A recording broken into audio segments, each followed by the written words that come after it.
Aztertu nolakoak izango diren parabola eta zuzen hauetako bakoitzari dagokion adierazpen algebraikoaren koefizienteak. Ariketa hontan ematen dizkigute 4 adierazpen geometriko, hau da irudiak nolakoak diran, eta ekuazioak lortu behar ditugu, hau da adierazpen algebraikoak. Lehenbiziko kasu honetan dakigunez hau zuzen bat da, eta zuzen guztien forma orokorra honako hau da. I berdin mx gehi n. Beraz, zuzen honen adierazpen algebraikoa zehazteko kalkulatu behar dugu zenbadan m eta zenbat n. Horretarako fijatuko gea adierazpen grafikoan eta ikusiko du ze puntuetatik pasatzen den zuzena. Ikusten dugu 0,0 puntutik pasatzen dela eta 1,3 puntutik ere pasatzen dela. Har dezagun 0,0 puntua eta ordezkatuko dugu hemen. Iren partez jarriko dut 0 eta xen partez kasu honetan 0 baitare. Beraz daukau 0 berdin m bidar 0 gehi n. Hau da 0 berdin m bidar 0 da 0 gehi n. Beraz hemendik lortzen deu n 0 dela.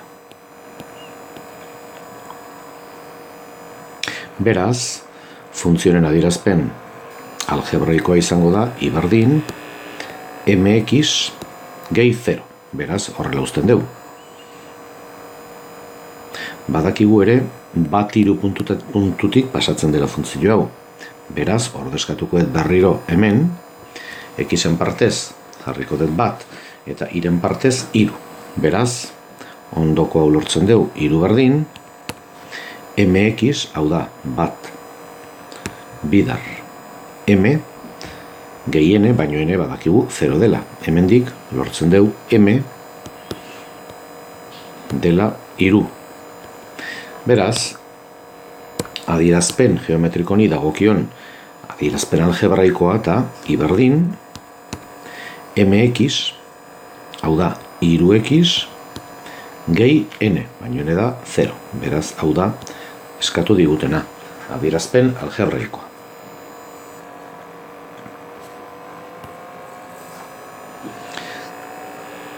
Kasu honetan parabola bat daukau, eta parabolaren era orokorra honako hau da, i berdin a x bar bi gehi bx gehi c.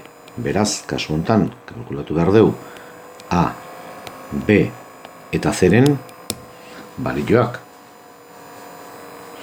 3 ez ezagun dauzkau, a, b eta c, beraz 3 datu beharko ditugu. Aurreko kasuan, zuzenaren kasuan, fijatu gea funtzioa 2 puntutikan pasatzen zela. Kasu honetan, beste zuzen bat daukau, beraz, era orokorra izango da i berdin mx gehi n, lehenbiziko ariketan bezala kalkulatu beharko dugu m eta n. Baina kasu honetan noski badakigu m izango dela 0 baino txikiagoa izango da negatiboa, zeta funtzio malda negatibo izango da eta funtzioa berakorra baita.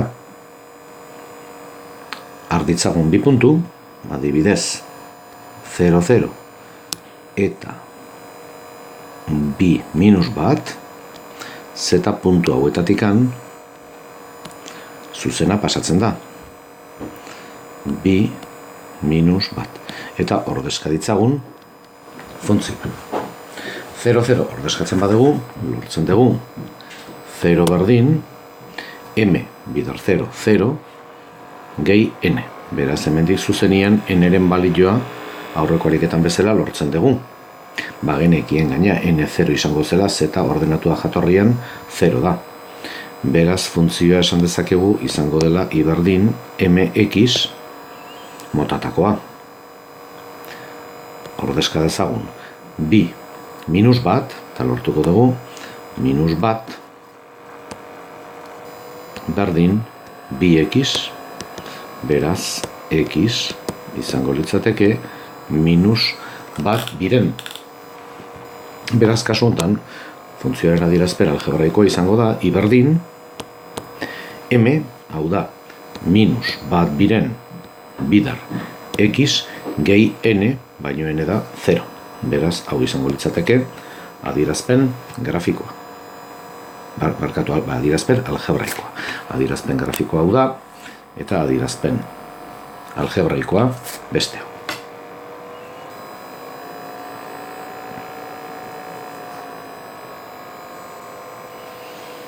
Ikus dezagun beste parabola hau. Lehen bezala, era orokorra da I berdin a x bar bi gehi bx gehi c. Eta kasu honetan ere, kalkulatu behar dugu a, b eta c-ren balioak. Fijatzen bagea ze puntutatik pasatzen den parabola hau, ikusten dugu 0 minus bat puntutik pasatzen dela, bat minus bi eta minus bat minus bi. Beraz, mekanikaia ezagutzen dugu, ordezkatuko ditugu hiru balio horiek hemen, eta lortuko dugu a, b eta c-ren balioak. 0 minus bat puntutik pasatzeagatik, edukiko genuke minus bat berdin a bidar 0 bar bi, 0, gehi b bidar 0, 0, gehi c. Beraz, zuzenian hemendikan lortzen dugu c-ren balioa.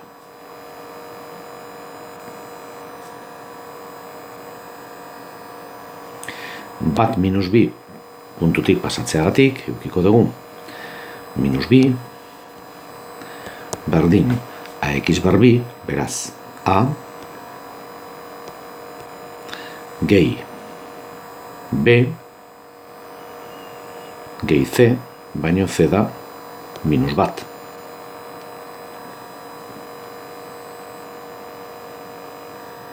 Bestalde, minus bat, minus bi puntutik pasatzeagatik, edukiko dugu minus bi berdin a ken b ken bat. Batzen baditugu bi ekuazio hauek, b eta minus b juten zaizkigu, hemen lortzen dut minus lau berdin bia ken bi. Hau da, minus lau gehi bi berdin bia, hau da, minus bi berdin bia, beraz, a berdin minus bat.